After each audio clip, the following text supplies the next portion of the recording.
जय हिंद दोस्तों। आज हम लोग इस वीडियो में क्लास 9th केमिस्ट्री चैप्टर 2 गति इसके अति लघु उत्तरीय प्रश्नों को सॉल्व करने वाले हैं।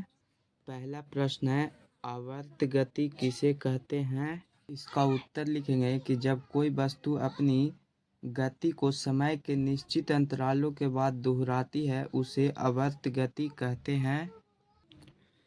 अगला प्रश्न है, जब एक उपग्रह वृत्तीय पथ पर एक चक्कर पूरा करता है तब उसका विस्थापन क्या होता है। इसका उत्तर लिखेंगे कि इसका विस्थापन 0 होगा, यानी कि 0 होगा। जैसे कोई व्यक्ति यहाँ से चलना स्टार्ट करता है और यह इधर से चलते हुए फिर से पुनः यहीं पे पहुँच जाता है तो इसका विस्थापन 0 होगा। अगला प्रश्न है, एक पिंड जब सीधे ऊपर की ओर फेंका जाता है तब वह h ऊंचाई तक पहुंचने के बाद पृथ्वी पर वापस आ जाती है। पिंड द्वारा तय की गई कुल दूरी एवं उसका विस्थापन क्या होगा। इसका उत्तर लिखेंगे कि तय की गई दूरी 2h होगी और इसका विस्थापन 0 होगा। जैसे कि आप लोग यहाँ पे देखिए कि यहाँ यह जमीन तल है और यहाँ से हमने किसी वस्तु को ऊपर की ओर फेंका तो इसमें h दूरी तय किया और चूंकि यह वस्तु ऊपर से नीचे आएगा तो इसकी दूरी होगी 2h और इसका विस्थापन जो होगा, तो चूंकि हम वस्तु को यहाँ से फेंके हैं तो वस्तु पुनः आकर यहीं पे अस्थायी हो जाती है तो इसलिए इसका विस्थापन 0 हो जाएगा। 4 नंबर प्रश्न है, सीधी सड़क पर गतिमान एक बस 7 बजे प्रातः मूल बिंदु के रूप में स्टेशन से 3 किलोमीटर की दूरी पर थी और 7:15 बजे -5 किलोमीटर दूरी पर थी। उसका विस्थापन क्या होगा। इसका उत्तर लिखेंगे 8 किलोमीटर। तो चूंकि हम लोग इसको समझेंगे तो ये देखिए यहाँ पे यह एक सीधी सड़क है, यहाँ पे मूल बिंदु है तो यहाँ पे 7 बजे देखिए यह स्टेशन के पास था, 3 किलोमीटर दूरी पर था। जबकि 7:15 जैसे हुआ तो यह मूल बिंदु से 5 किलोमीटर पीछे चला गया 15 मिनट बाद। तो यहाँ से यहाँ के बीच जो इसका दूरी हुआ वो हो जाएगा 8 किलोमीटर। तो आप लोग समझ गए होंगे। अगला प्रश्न है, कोई वस्तु त्रिज्या r के एक वृत्त पर चलती है और अपने प्रस्थान बिंदु के व्यासतः सम्मुख बिंदु पर पहुंचती है तो उसका विस्थापन और तय की गई दूरी क्या होगी। इसका उत्तर लिखेंगे तो देखिए यहाँ पे हम लोग यहाँ पे एक वृत्त बनाया गया है तो यहाँ से कोई वस्तु मान लीजिए यहाँ से चलना प्रारंभ करता है और यह वृत्ताकार पथ पर चल के यहीं पे वापस आ जाता है और यह अपने प्रस्थ बिंदु के व्यास से यहाँ सम्मुखता बिंदु पर पहुँचती है तो इसका विस्थापन और तय की गई दूरी पूछ रहा है। तो यहाँ पे इसका दूरी जो होगा वह 2πr/2 करेंगे, क्योंकि एक आर इधर है और एक आर इधर है तो यहाँ पे हो जाएगा इसका दूरी πr और इसका विस्थापन होगा। तो चूंकि यह यहाँ से प्रारंभ किया था चलना और यहाँ पे जाके रुकता है तो इसका जो विस्थापन होगा इन दोनों के बीच में डिस्टेंस होगा वह 2r हो जाएगा। अगला प्रश्न है, क्या ऐसी गति हो सकती है जिसमें औसत वेग 0 हो। इसका उत्तर लिखेंगे हाँ, यदि विस्थापन 0 हो तो वस्तु का औसत वेग 0 हो सकता है। प्रश्न है, एक पिंड एक समान वेग से गतिशील है, इसका त्वरण क्या है। इसका उत्तर लिखेंगे कि इसका त्वरण 0 होगा। अगला प्रश्न है, एक साइकिल सवार का वेग समय ग्राफ समय अक्ष के समांतर एक सरल रेखा द्वारा निरूपित हुआ है। इस गति में सवार का त्वरण क्या है। इसका उत्तर लिखेंगे कि इसका त्वरण 0 होगा, चूँकि जब वेग समय ग्राफ में समय अक्ष के समानांतर होती है तब उसका त्वरण 0 होता है। प्रश्न है, एक पिंड के वेग समय ग्राफ से उसके द्वारा तय की गई कुल दूरी आप कैसे ज्ञात करेंगे। इसका उत्तर लिखेंगे तो यहाँ पे एक सूत्र दिया गया है, उसको दूरी को निकालने के लिए तो वह सूत्र लिखेंगे कि s = v × t2 - t1 और इसको ब्रैकेट से बंद कर लेंगे। तो यही इसी सूत्र की सहायता से हम लोग इसका कुल दूरी निकाल सकते हैं। अगला प्रश्न है, एक गाड़ी का ओडोमीटर क्या मापता है। इसका उत्तर लिखेंगे कि गाड़ी की तय की गई दूरी यानी कि ओडोमीटर जो होता है वह वाहनों में लगा होता है और वह यह बताता है कि यह गाड़ी कितनी दूरी तय की गई है। प्रश्न है, एक वस्तु द्वारा कुछ दूरी तय की गई, क्या इसका विस्थापन शून्य हो सकता है?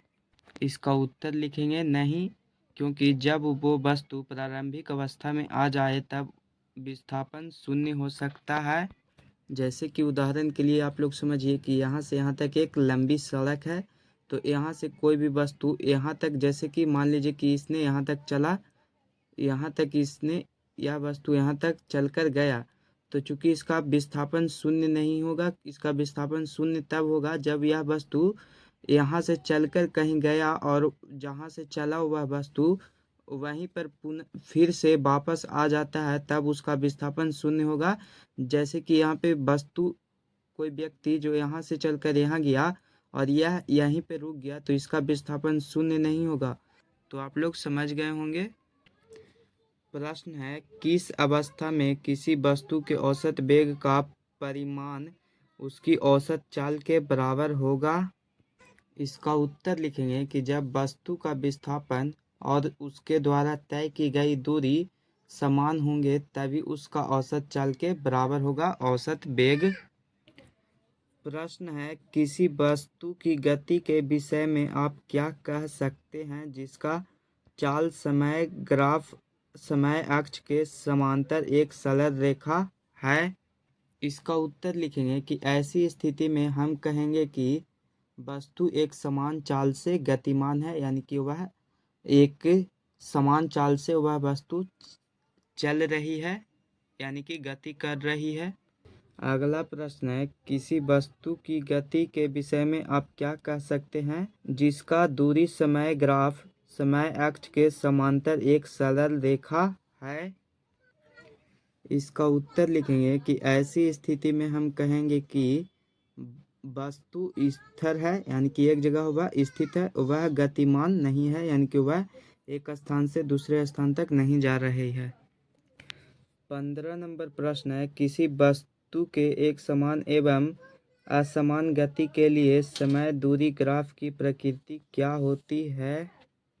इसका उत्तर लिखेंगे कि एक समान गति के लिए समय दूरी ग्राफ एक सरल रेखा में होती है, जबकि असमान गति के लिए ऐसा ग्राफ समय के साथ वस्तु द्वारा तय की गई दूरी का आरेखीय परिवर्तन दर्शाता है।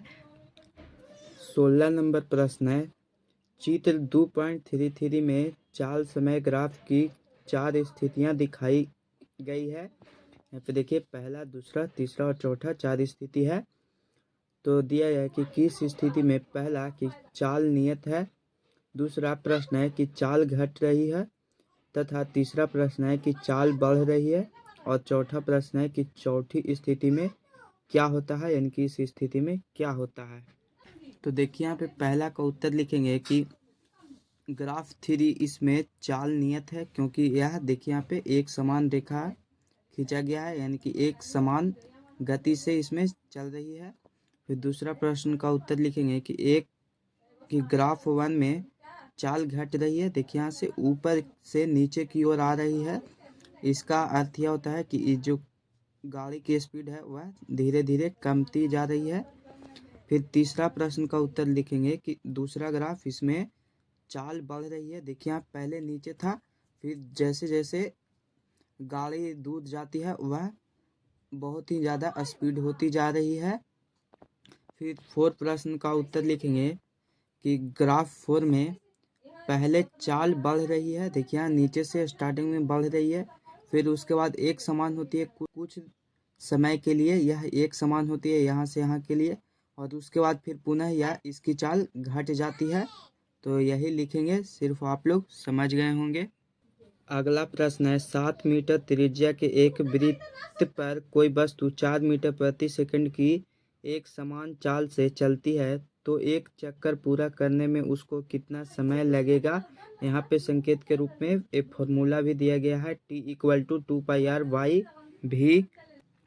तो देखिए यहाँ पे r दिया गया है 7 मीटर और v दिया गया है 4 मीटर प्रति सेकंड। संकेत के रूप में हमें एक फॉर्मूला दिया गया था टी इक्वल टू 2πr/v, तो हम लोग इसी फॉर्मूला से निकालेंगे।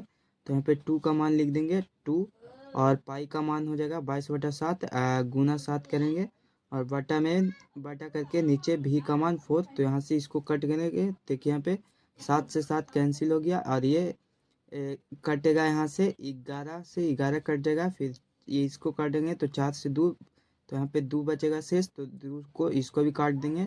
तो यहाँ पे इसका जो समय हो जाएगा वह हो जाएगा 11 मीटर पर सेकंड। 18 नंबर प्रश्न है, वेग समय ग्राफ के नीचे के क्षेत्र से मापी गई राशि क्या होती है? इसका उत्तर लिखेंगे कि वेग समय ग्राफ के नीचे के क्षेत्र से मापी गई राशि वस्तु के विस्थापन के परिमाण के बराबर होती है। अगला प्रश्न है, अचर वेग के लिए विस्थापन समय ग्राफ की ढाल से कौन सी राशि ज्ञात होती है? एक वस्तु द्वारा तय की गई कुल दूरी या वस्तु का वेग। तो इसका उत्तर लिखेंगे कि अचर वेग के लिए विस्थापन समय ग्राफ की ढाल से उसकी वस्तु की वेग ज्ञात की जाती है। 20 नंबर प्रश्न है, एक समान वृत्तीय गति से आप क्या समझते हैं? इसका उत्तर लिखेंगे कि इसमें वस्तु वृत्त पथ चलती है, यानी कि एक निश्चित समय के अंतराल में वह पुनः उसी स्थान पर वापस आ जाती है, उसी को ही एक समान वृत्तीय गति कहते हैं। जैसे कि घड़ी की सुई की गति, यानी कि घड़ी का जो सुई होता है वह 1 घंटे में पुनः अपने एक स्थान पर वापस आ जाएगा। और दूसरा उदाहरण कि पृथ्वी के चारों ओर चंद्रमा की गति, यानी कि चंद्रमा होता है वह पृथ्वी का एक चक्कर उतने ही समय में लगाता है, और पुनः अगला चक्कर भी वह उतने ही समय में पूरा कर लेता है, तो उसी को बताया गया है। अगला प्रश्न है, क्या एक समान वृत्तीय गति में किसी वस्तु का वेग हमेशा परिवर्तित होता रहता है? तो इसका उत्तर लिखेंगे हाँ। 22 नंबर प्रश्न है, एक डोरी के छोर पर बंधे किसी वस्तु को वृत्तीय पथ पर घुमाने पर वस्तु की गति की दिशा क्या होती है? इसका उत्तर लिखेंगे कि वस्तु वृत्तीय पथ के स्पर्श रेखीय सीधी रेखा में गति करता है। तो यहाँ पे सारे प्रश्न सॉल्व हो चुके हैं, और अभी तक इसके लघु उत्तरीय और दीर्घ उत्तरीय प्रश्नों के हल नहीं देखे हैं तो जाकर देख लेंगे, उसका लिंक डिस्क्रिप्शन बॉक्स में दे दिया गया है। आप सभी का अपना YouTube channel online study classes. तो फिर मिलेंगे हम लोग एक नए वीडियो के साथ, तब तक के लिए जय हिंद जय भारत।